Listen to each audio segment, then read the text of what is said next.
YouTube, what's up? So I've got a mowing deck for the lawn chief here, and it is all messed up, as you can tell, and it looks like somebody already tried to weld it, and it's just been chingered up and messed up real bad. So what I'm going to do is probably right about there where that slit is, I'm going to cut it up, and I'm going to follow along the bend here, and then I'll probably try and pound that crack back in and weld it, and I'll try and wrap a piece of sheet metal around here, covering up all that.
Alright, so after a lot of thinking about how to do this the right way, this is pretty much what I've come up with.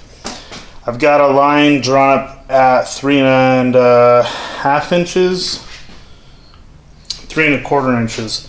So this is 3.25 inches from there to there, and it runs diagonally at 5.5 inches from here to here. And that is because on the mower, in order for, and not that I know this, it just is what makes sense, that it just has this chute, and it's just making the chute that eventually blows the grass out the end there, and it just gives the grass somewhere to go and a track to follow. And so it gradually rises. Didn't explain that very well, but it gradually rises, and so I have to cut my piece out to gradually rise like that. I'm not real excited about cutting out this sheet metal because I'm skeptical of how well this is going to turn out, and this was supposed to be for the dump trailer that I'm building, but now I'm cutting into it for a lawnmower that I guess works good, but whether or not this idea will work very well is in question. So I guess I'm just going to get to cutting because I don't know what else I'm going to do. So.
So that's pretty much it. That is the patch repair on the mower deck. Now, I've went and watched a few videos last night because this is the second day. I only worked on it a couple hours last night.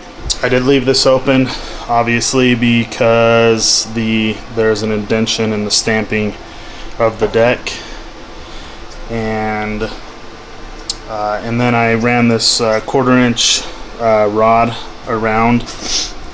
It wasn't exactly ideal. I would have much preferred to do like, I was really wanting to do 1/2 inch or like 3/8 inch, but I just didn't have any on hand. I have the 1/4 inch on hand, and I have 3/4 inch on hand, and 3/4 inch was just way too much, and the 1/2 inch kind of seemed to fit the bill. I definitely did the welds all the way through on the top because I just wanted the strongest hold I could, except right there obviously, because I just wanted the strongest hold I could have to the original deck. And then I ran beads all the way from there all the way down because I just wanted to add more metal to make it more rigid, you know. So I just tried to do the best I could here with what I've got. This is 14 gauge steel up here, and I think it's going to be pretty strong. The only thing I'm worried about is just the whole deck just folding under the patch, because this is obviously going to be far stronger than this 1/4 inch rod with the bead ran around it. That's truly the way it should be. If I had like a nice like metal brake or something where I could have folded up, you know, even if it didn't match that, if I could have folded it and made it look really nice. I just don't have access to something like that. I even thought of where I could have access and it just isn't available to me. So I just had to do what I had to do. And I think overall, especially compared to what was there, I think it turned out really pretty nice. I'm going to attach it to the mower and we'll see how it goes.